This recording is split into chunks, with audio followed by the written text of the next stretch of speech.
Howdy folks, hopefully by now you know that I enjoy positive feedback, but today we've got something else that I really enjoy, which is viewer suggestions. Today's suggestion comes from loyal viewer Stockside, who suggested that we try out Kirsch. So I got some Kirsch, we got a couple cocktails to try, let's go.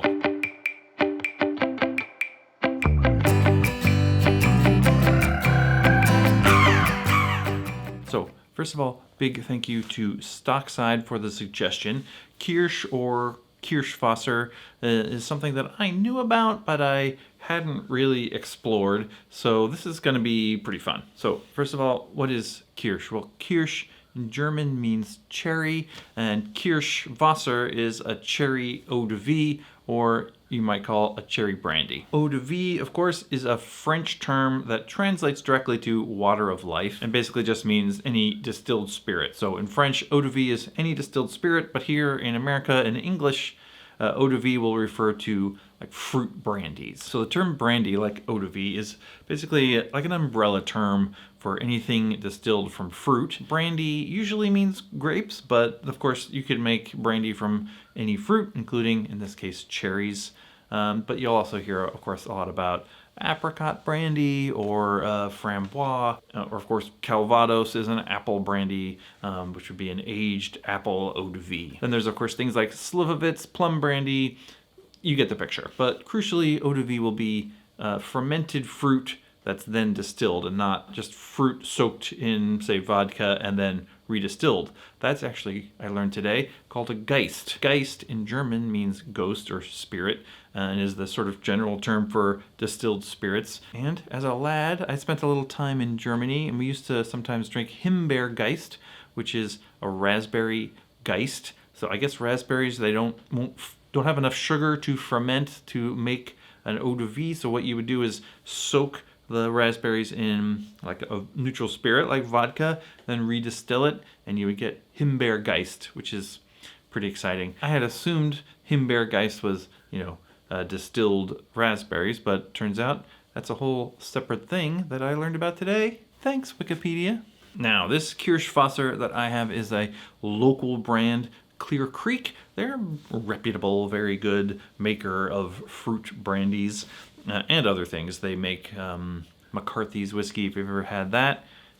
Delicious Scotch style whiskey. And this Kirsch or cherry brandy will be made from local cherries. Now, I assume this is going to taste a little different than, say, a traditional German or Eastern European cherry brandy or Kirsch or kirschwasser, but this is what I could get locally. It was at a reasonable price and came in a half bottle because I don't think I'm going to be drinking tons of Kirsch for the rest of my life. It is perfectly clear, as you might expect from a, unaged spirit. Just sort of a light, musty sort of flavor. Reminds me a bit of grappa, actually, which, of course, is another type of eau de vie. So this is 80 proof. It's a little bit hot, but not too bad, actually. It's very dry, not sweet at all. It doesn't taste a lot like cherries, I guess. It's funny because when you get fruit and you take all the sugar out and convert that to alcohol, it's like a lot of what fruit tastes like is sweetness. And without the sweetness, it's hard to detect the actual cherryness of it. But, it tastes pretty good. I do have a local pear brandy, which is basically the same thing but made from pears instead of cherries. And it's got a real nice pear aroma. So I was kind of expecting a little bit more sort of cherry aroma or flavor. So it doesn't taste a ton of cherries, but it's just very pleasant. Reminds me a little bit of grappa. Maybe a little less interesting than grappa, I guess. But yeah, pretty good. On to the cocktails. Both of these were suggested by Stockside, and I found them both in the Diffords guide. The first one is called the Swiss Watch. Now on Diffords guide, they're in metric, sort of, so it calls for an ounce each of kirschwasser, gentian liqueur, and yellow chartreuse, and then 2/3 of an ounce of lemon. So I'm going to do the proportions a little bit different because I don't have a metric jigger. I'm going to do 3/4 of an ounce of kirschwasser, gentian. I'm going to use Sailor's. 3/4 of an ounce of yellow chartreuse, and then 1/2 ounce of lemon. By the way, the yellow chartreuse is getting a little bit hard to find these days, so I may have to come up with some yellow chartreuse substitutes. If you have any suggestions for that, leave them down in the comments. So yeah, let's mix this up.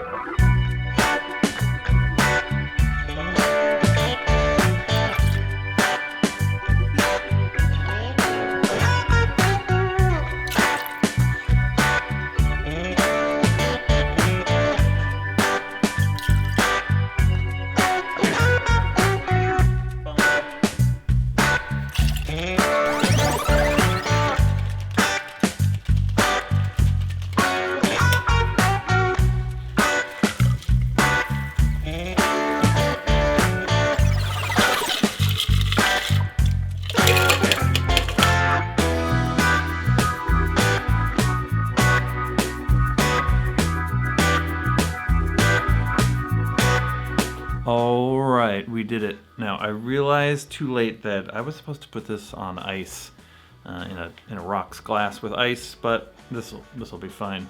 There's no rules. So let's give this a taste. This is the Swiss Watch. You're supposed to have this little lemon peel, so it's like a clock, like a 10 and 2 or something. Whatever.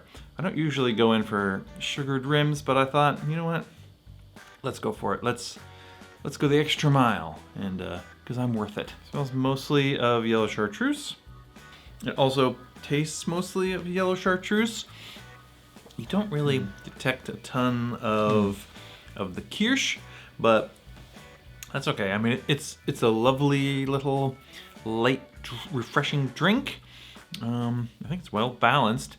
I think if you were using Suze, it would be a lot more powerful than the Sailors, and you might actually want to cut back on the Suze if you were using that, but I think the Sailors works out pretty well. I don't know, this is mostly a yellow chartreuse drink, I guess. I wish the cherry flavor were more prominent. Maybe I would turn up the cherry a little bit and turn down the chartreuse a little bit. I don't know. Hey, solid drink, delicious. So far, so good. Okay, now, drink 2 is gonna be one called the 1920 cocktail. It comes originally from Harry Craddock, and I found this one also on Diffords Guide. It's going to be 2 ounces of dry vermouth, so already it's a dry vermouth based cocktail, so you know I love that. We're gonna have a 1/2 ounce each of Kirsch and gin, and then a 1/4 ounce of something called Grosielle syrup. Now, Grosielle syrup is a red currant syrup. I actually could not locate red currants to make the syrup. Maybe this summer I'll be able to find that, because that sounds like a fun thing to make. But I decided I would pull out my Fassionola syrup that I made this summer. I made Fassionola syrup this summer. You can check out that video if you'd like to. And then we were going out of town, so I threw it in the freezer. I thought maybe this will keep until later, and you know what? Defrosted fine, tastes delicious, looks great. So Fassionola syrup in place of red currant. I know that that's not going to be exactly right, but it's going to be good enough for testing purposes. So let's go stir that up.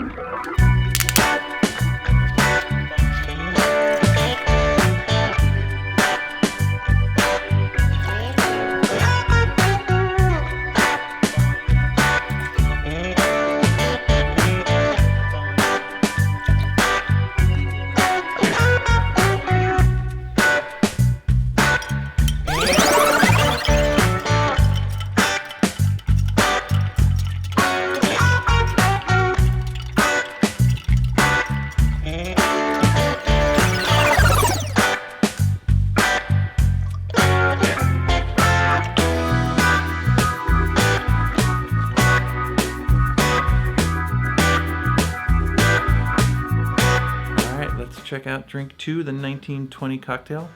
Beautiful pink color.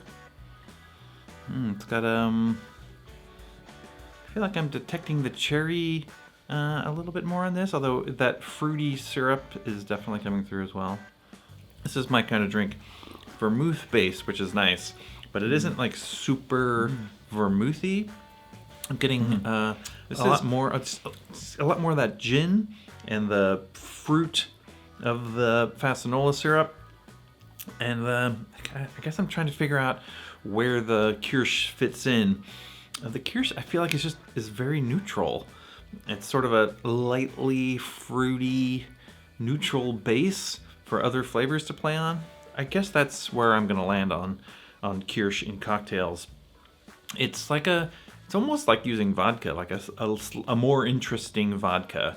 So, like, for example, if you had a vodka drink and you were trying to make it better, you could consider using an eau de vie, something with a little bit more flavor, but is more or less neutral when you mix with it. Interesting. I'm fascinated. This 1920 cocktail I really enjoy. I'm gonna call that one the winner. But both of these are sort of very light. One is herbal, one is a little bit more fruity, but beautiful, fun drinks to try. Kirsch, I love it. Hopefully that was fun and or informative. Thanks again to Stockside for the viewer suggestion. Don't forget to like and subscribe, and we will see you next time.